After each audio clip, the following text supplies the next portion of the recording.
Chapter 14. The Shining Night. Sensory overload, and yet, at the same time, a harsh impression of absolute nothingness. Worlds flew by in a blur, unseen and unfocused. The sun remained high in the sky, the moon circling around the horizon sluggishly. Equestria was gone, and in its place was blackness. Sometimes shapes could be seen, some bright, some dull. A feverish pace of everything and nothing, both occurring at the same time. It was dizzying. It was disorienting. There was the odd sensation of something touching, prodding and lifting, too fleeting to notice or analyse. Whipping wind and stale air, harsh silence and dissonant cacophony. Opposites mixed and clashed, with everything going too fast to notice. It was a mess, like a fever dream. Luna couldn't scream. She couldn't run. She couldn't even breathe. It hurt her head as everything happened around her, ignoring her. She felt lost in the darkness, with only fleeting glimpses of a bright, white light to break up the confusion. Finally, calmness returned. Silence reigned, and everything faded away, until there was only a veil of black to see. Luna felt warm and comforted, but still could not move or speak. Her panic subsided to a dreamy state of tranquility. A crack of light appeared before her vision, and Luna came to the realization that her eyes were closed. Opening them both slightly, she was greeted with a harsh, blinding light, forcing her to shut her eyes again. Grimacing, she allowed a few seconds for her eyes to adjust before cracking them open again. She was able to keep them open this time, but could see nothing but bright white. She tried to move her pupils around to see if she could see more, but she seemed to be surrounded by bright whiteness on all sides. This is heaven, she realized. I'm dead, and this is heaven. As she struggled to open her eyes wider, she thought back to what had happened earlier. Twilight had broken her out of her cell and had successfully helped her escape. She had gotten to see her sister again, which had made her infinitely happy. And then Navy Shield had shot her. She remembered hearing his exclamation and turning in his direction only to see his rage-filled eyes glaring at her, pistol in his mouth. She'd had less than a second to react before he'd pulled the trigger and the bullet had flown directly into her.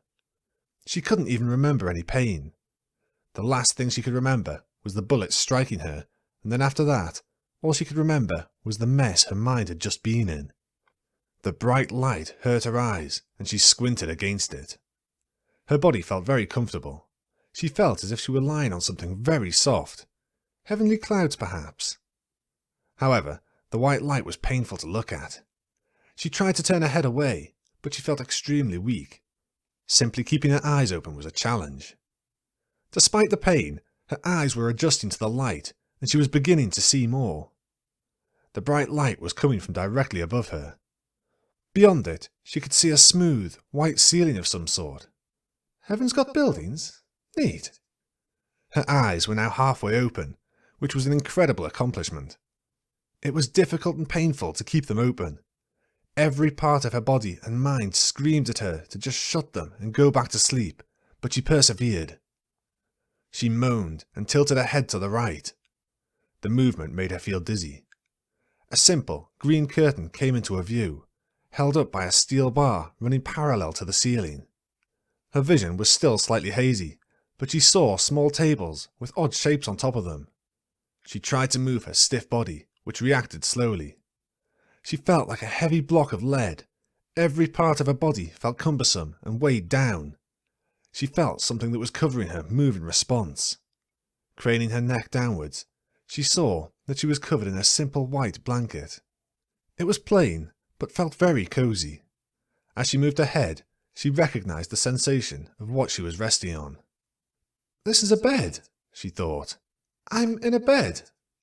She opened her eyes more, still trying to adjust to the painful light and her heavy fatigue, and saw more green curtains in front of her. They continued around to the right, encircling her bed.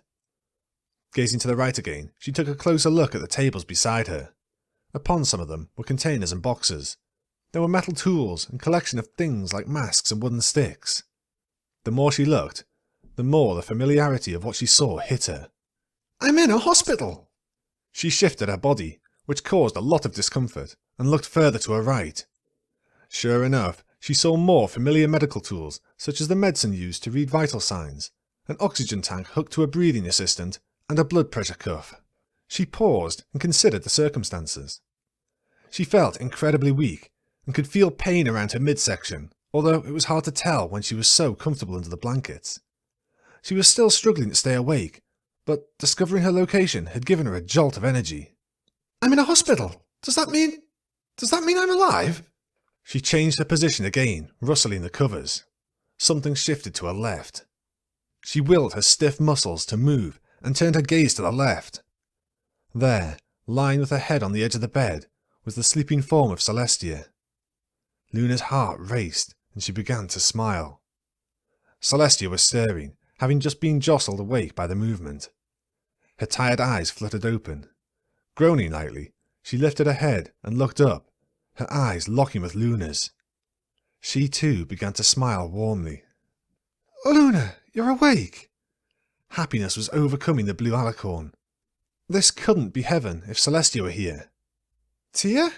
she said, finding her voice very weak and dry-sounding.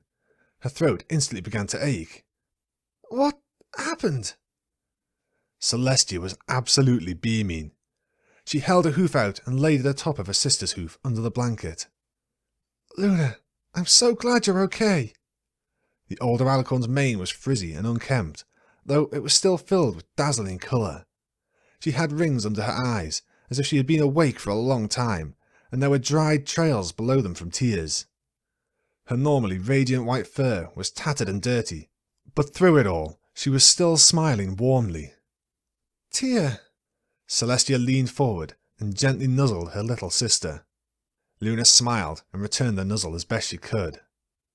"Are you feeling all right? Do you need anything?" the older sister asked in a concerned tone.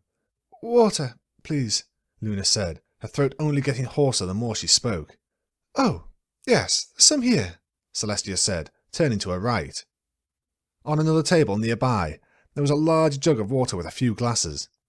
Her horn glowed as she lifted the jug and poured the liquid into one of them. She then gripped the glass and hovered it over to Luna, carefully holding it to her lips and pouring it into her mouth. Luna swallowed the water gratefully, feeling the cool sensation as it glided down her throat. She continued to drink until the glass was empty, not realizing how thirsty she had been. Finally, she sighed in contentment as Celestia replaced the glass on the table. "Better?" her sister asked. Luna nodded. "Thank you, Tia. How are you feeling?" Luna groaned softly. "Really tired, really weak. What happened?" "As soon as you got hurt, I used all of my power to teleport you directly to the Royal Canterlot Hospital, which is where we are now. The doctors took you in right away, and the surgeons did their absolute best. You should be all right now." Curious, Luna lifted her hooves and tried to get the blanket off of her top half. Celestia saw what she was doing and assisted her with magic. Luna glanced down at her body and saw bandages tied across her chest. She also noticed that a tube was connected to her left hoof. Following it with her eyes, she saw that it led to an IV drip standing nearby. "They said you were really weak and malnourished," Celestia said quietly. "That's why you were out for so long after the surgery. It's been more than a day since it happened." The elder princess grimaced at the memory. Luna glanced to her sister. She saw the dirt on her coat and the rings under her eyes, realizing what they signified. "You stayed by my side the whole time, didn't you?" Celestia smiled. "Of course I did, Luna. I had to make sure you were okay." "Thanks, Tia. As long as you're safe, little sister." Luna's train of thought was cut off as her stomach rumbled quite loudly. Celestia chuckled. "Hungry?" It was at that moment Luna realized just how hungry she was. "Starving! I'll be right back." Celestia stood up and walked out through the curtains, leaving Luna alone on the bed. She had no idea what time it was, but the hospital around her was fairly quiet. She guessed that it was some time during the night, or very early in the morning. She paused as her thoughts collected. Navy SEAL had shot her. She had almost died. If her sister hadn't been there, Luna didn't know what would have happened. She shuddered at the possibilities. Celestia returned a few minutes later, levitating a small tray behind her. Upon it sat a large assortment of nutritious foods, all of which looked incredibly appetizing to Luna, despite it being hospital food. Celestia helped her shift her position so she was sitting upright a little more and set the tray down on her lap. The movement caused her pain from the bandaged area, but it wasn't too bad. Luna wasted no time and immediately began to eat. She tried to pick up the items with her horn and was pleased to see that she was able to, though her magic still seemed quite weak. Her sister simply sat and waited, smiling. After she had finished 2 leafy sandwiches, she turned to her sister and asked the question that had been on her mind since she'd stepped out. "What happened to them? Navy SEAL and his cohorts?" Celestia grimaced again. "Those foul ponies have been locked up in the Canterlot dungeons," she said, distaste clearly evident in her voice. "All 4 of them?" "Yes. The grey one, Comet Tail, was very cooperative during his interrogation, I've been told. He alerted us to the 4th conspirator, Sunny Ray." Luna sighed. "That's good to hear. High Noon and Sunny Ray refused to talk, and Navy SEAL has been quite vocal about his refusal to cooperate, but Comet Tail has told us pretty much the whole story.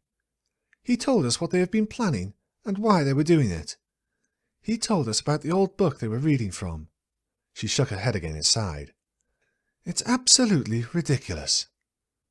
Luna listened to her sister speak in silence while she ate a small salad from a container and a packet of hay. The food tasted absolutely brilliant after the whole month of eating next to nothing. Celestia turned to her sister. "It saddens me that there are ponies like them in this world. It breaks my heart that there are ponies who have so little regard for the lives of others. I had expected better from the members of the Royal Guard." Luna swallowed her mouthful of food and gazed into Celestia's eyes. She thought back to the very beginning of the escapade she had just been through, the fight that had started it all. Celestia had warned her about precisely this kind of thing happening. Luna could recall her sister telling her that some ponies simply weren't ready to accept her yet. All of her words from that fateful night came flooding back to her. She began to cry. "Luna, what's wrong?" Luna sniffled as tears flowed down her muzzle, and her heart began to ache. "Tia," she muttered. "Tia, I'm so sorry. It's all my fault." "Luna." "I should have listened to you," Luna exclaimed, heavy with emotion. "You were right. You're always right. After you and I had that fight, I snuck out of my room, and I went flying on my own. You told me to take some pony with me, but I didn't listen to you. And it got me kidnapped. I'm sorry." Luna felt Celestia place a hoof on her own. "Luna," she said soothingly. The young alicorn blinked her tear-filled eyes and gazed at her sister. "None of that matters now, Luna. All that matters is that you're safe and we're together again." Celestia punctuated her point by leaning forward and nuzzling the young alicorn affectionately. Luna sniffled. "I'm sorry." "Shh, it's okay now. You're home. You're safe."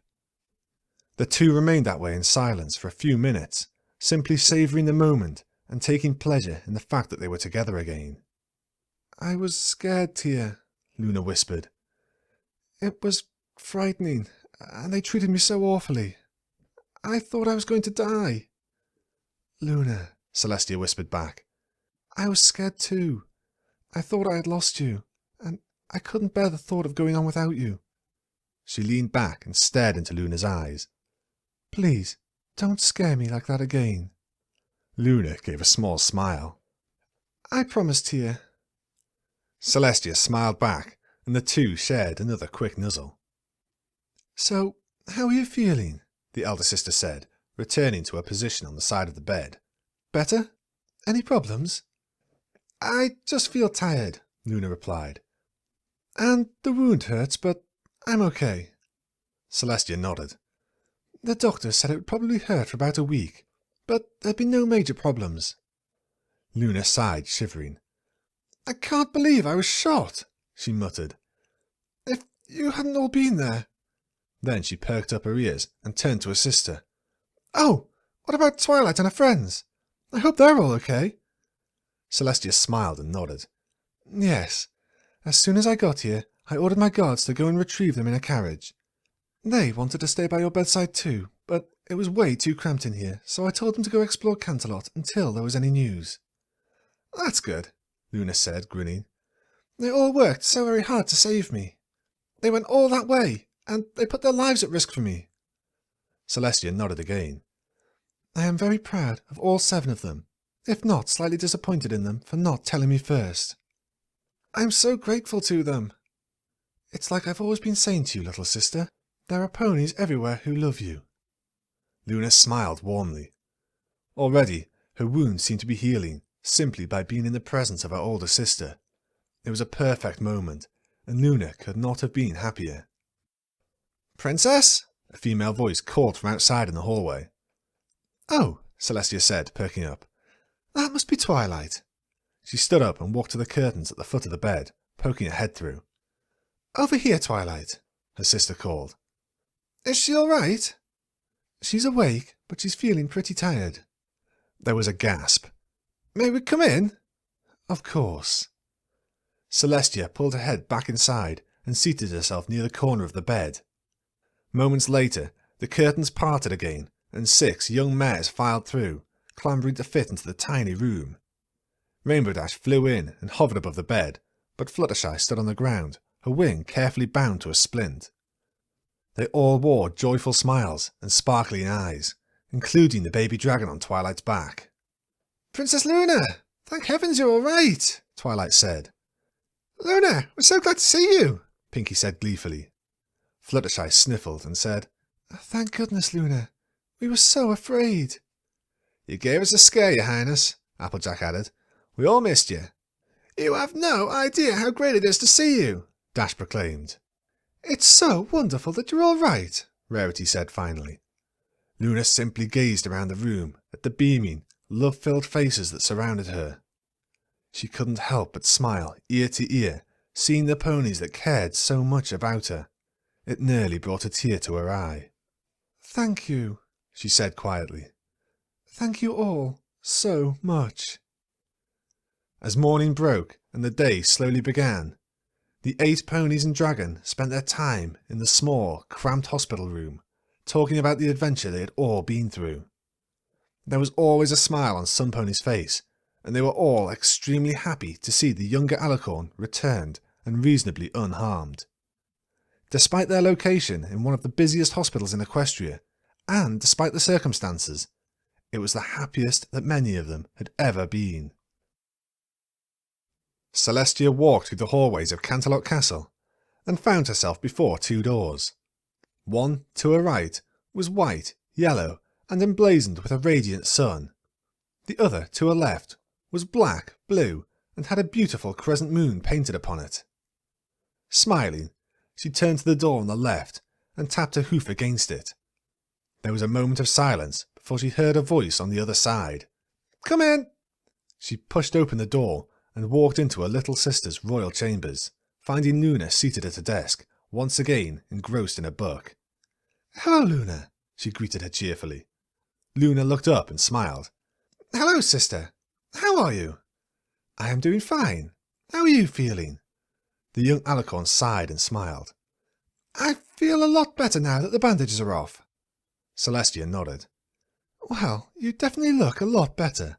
It looks like you've made a fantastic recovery. Thanks. I feel great. Luna stood up from her desk and walked over to her sister. They shared a quick nuzzle. It's been a wild week, hasn't it? Her older sister nodded. Every pony was so happy to hear that you were alive and well. All the ponies in the castle have been smiling non-stop. So, what's going on, sis? Luna asked, looking up at the taller Alicorn. Got a last-minute assignment or something for me? Celestia shook her head. No, your schedule is fairly clear for tonight. Actually, I wanted to show you this. She used her magic to grab a photograph she'd been holding under her wing and levitated it over to Luna, who took it with her own magic. What is this? She asked, gazing at the picture. It was an image of hundreds, probably thousands of ponies, all standing in the main plaza of Canterlot. That, Celestia replied, is a picture of all the ponies who came to your funeral. Luna gasped and her eyes shot open. What? Really? But that's... Yes, Luna. Ponies from all over the land came as soon as they had heard the terrible news. They all dearly wanted to be there to pay their respects, and to say goodbye. Even then, not every pony was able to travel all the way here. Luna simply stared, stupefied, at the vast amount of ponies in the photograph. I know you doubt it sometimes, Luna, Celestia said softly, but there are ponies all over this land who love you very, very much. I don't want you to ever feel unloved or unwelcome in Equestria. Luna sniffled, fighting back tears. Thanks, Tia. The tall alicorn stepped forward towards her sister, nuzzling her affectionately once again. I love you, Luna. I love you too, Tia. The two broke the embrace, and Celestia took a few steps back and sat down on her haunches. She gazed at the smaller, blue alicorn lovingly. Luna had already been growing quickly since her rescue from the grasp of Nightmare Moon, and even now she looked different than she had a month ago. She was about a foot taller, and her mane was longer. Her little sister was growing up. It was still a surreal feeling to see Luna sitting before her, alive and well. It felt like a long dream that was too good to be true. Celestia had smiled more this past week than she had in nearly 2 months. It was an amazingly joyful feeling to be reunited with her sister, and it refused to ebb away. Smiling brightly, she gave Luna another hug with her wing. Well then, sis, Celestia said, stepping back. I'll leave you to whatever plans you have for this evening. The night looks gorgeous, by the way. Luna beamed. Thank you, Tia. I wanted to make sure my first night since my absence was spectacular. Well, you've definitely succeeded, little sister, Celestia replied, smiling proudly. Luna sighed. And I have nothing important to do tonight, so I'm going to finish that novel that I started, and then go flying. Celestia's jaw immediately fell into a frown as her mind conjured up terrible memories against her will. A wave of déjà vu hit her. This was how the argument had started. The staging was nearly the same. Flying? She muttered, hoping she'd misheard her sister. Luna opened her wings and stretched them out, moaning blissfully. I haven't flown in more than a month, she said. I feel really stiff. I need to get out and move. Folding her wings up and opening her eyes, Luna took notice of Celestia's very concerned expression. Oh, no, don't be silly, Tia. I'll go find some guards to fly with me. Celestia let out a sigh of tremendous relief. She smirked. Why did I ever doubt you? Luna smiled and shook her head. After what I just went through, I'll never go out on my own again. I promise.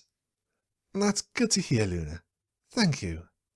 Luna stepped forward and quickly nuzzled her sister again before turning around and trotting over to her desk. Celestia stood up and watched her, pausing for a moment of thought. Actually, Luna, she said, causing her sister to turn around and look at her. You don't have to go bother the guards. What? Luna responded, baffled. But, Tia, I will go flying with you. Luna paused for a moment before breaking out into a huge smile. You will? She asked, and Celestia nodded. Oh, wow, Tia! The two of us haven't been flying together in... I don't even remember how long it's been.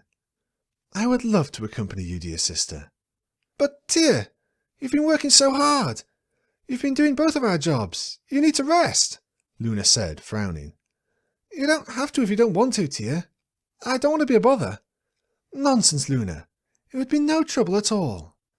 Tia, you really should rest. It's night time now. I will rest later, Luna. You are more important right now. Luna smiled warmly. Thanks, sis. Anything for you, Luna. Well, if you're sure, Then let's go right now. I'll read when I get back. That sounds like a great idea. Luna, practically bouncing with excitement, tidied up her workspace and placed her novel on top of her bed so she wouldn't forget it. Her sister watched in amusement. Moments later, the two stepped out onto Luna's balcony, staring out across Equestria as it was bathed in the pale moonlight. The weather was very calm and the temperature was just right. Luna couldn't stop smiling. Ready, Tia? Are you sure you're okay to fly, Luna? I think I'll be okay, sis. I really do feel much better. Well, if you need to stop, just tell me and we'll land somewhere. Okay, Tia. The two spread open their wings, feeling the light evening breeze ruffling their feathers. Celestia took a deep breath of the cool, night air. It was all beautiful. The night was perfect, just like her little Luna. All right, let's go, Luna exclaimed before galloping forward. Celestia followed suit, and the two leapt off the edge of the balcony, catching the air with their wings and soaring off into the distance. As the landscape sped by beneath them, Luna wore a gleeful smile, fully enjoying the freedom of flight. Celestia could only think of one thing. This was perfect. The perfect ending to a ridiculous and terribly upsetting series of events, and she couldn't be happier. The Voyal Alicorn sisters sat at the top of a grassy knoll, letting the breeze flow around them. It toyed with their manes and tickled their fur.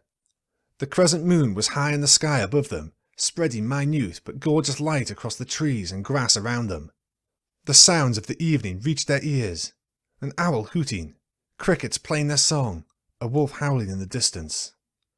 Sometimes, Celestia mused, it's nice to take a step back, forget you're a princess, and just take a long look at the beautiful world that we live in. The breeze picked up, chilling the princesses. Luna snuggled up closer to her sister, who extended her wing to cover her. They sat in silence for a few moments, letting their thoughts roam freely. Tia, Luna spoke after a few minutes. Yes? What will happen to Navy Shield and those other three? Celestia frowned, her good, calm mood immediately soured by the thought of those 4 ponies. She let out a huff of breath. They have been accused of treason, conspiracy against the crown, kidnapping, holding one against their will in inhumane conditions, and attempted murder. They were all found guilty. Luna stared forward as her sister spoke. Comet Tail will receive 25 years in prison due to his identifying of Sunny Ray as an accomplice. The other 2 unicorns are going to receive 45 years, and Ray will be stripped of his position and will never be able to work for the crown ever again. Navy Shield? Celestia paused, shaking her head.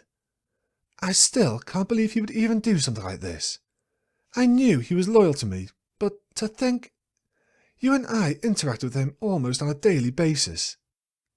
I haven't been able to look at any of the guards in the same way, Tia, Luna said quietly. At least, not yours. Celestia nodded. On some level, I am inclined to agree with you. I had always suspected that there might be some cult or group working towards harming you, but to have it originate within the Royal Guard, I am honestly shocked and appalled. Luna shivered and snuggled against her sister again. Well, Celestia said calmly, Navy Shield will never bother you again. The verdict was life in prison with no bail. Good, Luna said, sounding distant. You don't have to worry, little sister. We've put that monster behind bars for good. Luna only nodded. Celestia sighed.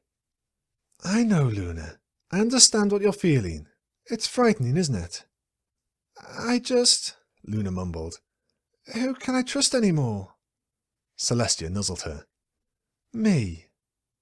Luna smiled. Don't worry, Luna. I'm here for you. I'm going to do everything in my power to make sure that nothing like this ever happens again.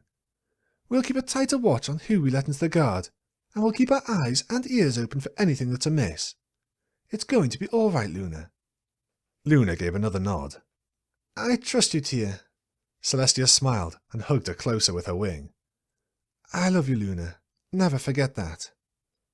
The two simply sat in silence for a few minutes, enjoying the cool night air. Suddenly, however, a bright flash of green appeared before them. It condensed into green flames that soared towards them, stopping and swirling before Celestia's face before forming into a tied-up scroll. "Oh my," Celestia said, catching the scroll with her magic. "A letter from Twilight." She gazed at the scroll, tied up flawlessly and sealed. Perfect, as always. What was different about this scroll was what was written on the outer edge. "To Her Highness Princess Celestia and Her Highness Princess Luna." "Oh, it's for both of us," Celestia said, turning to Luna. "Really?" Luna replied, perking up. Celestia nodded. "Let's see what it says," she said, opening and unrolling the scroll. The two sisters leaned in and began reading it. "Dear Princess Celestia and Princess Luna, greetings from Ponyville. I hope everything is going well for you two, and I hope Luna is having a great recovery. Every pony here has been sending you positive energy and hoping you get well, especially Pinkie Pie. I still remember the group of us stepping out of the Canterlot Hospital, helping you get back home, only to be greeted by an ecstatic crowd. The whole of Canterlot and a few from far away had gathered to welcome you home, and I'll never forget the smile that was on your face, Luna. I also hope you're feeling better mentally, Luna. We all know that you went through a harrowing experience, and sometimes it can be tough. Don't forget that I'm only a letter away. Spike says he doesn't care if you wake him up in the middle of the night just to send me a message. My friends and I will always be there if you need us, and I'm sure your sister will be too. Celestia, I trust things are going well in the castle?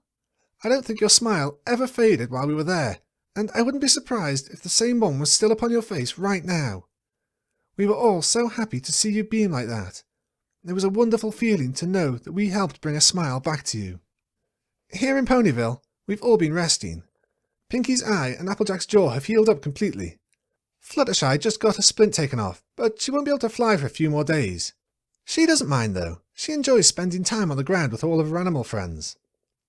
Your Highnesses, I just want to share with you the lessons I've learned this past month.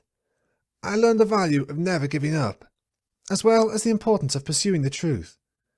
If your gut tells you that something's wrong with the way things are presented to you, then you should definitely do your best to investigate it.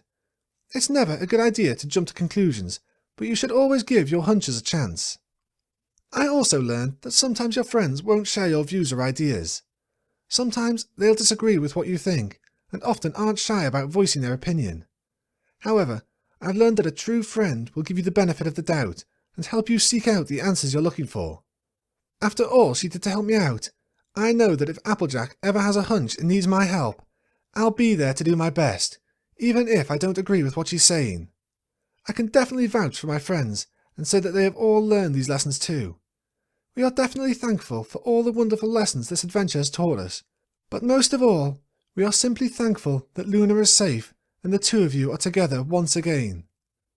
It truly brings a smile to our faces to see the two of you so happy. On behalf of my friends and the entire village of Ponyville, we wish you safety, happiness, and a great recovery. Your faithful student, Twilight Sparkle. The two alicorns smiled after finishing the letter. The young alicorn's words were filled with warmth and sincerity. Her happiness resonated through their minds. Tia, Luna said after a moment. Yes? You and I have some amazing friends, don't we? Celestia closed her eyes and smiled. Yes, Luna, we do. The end.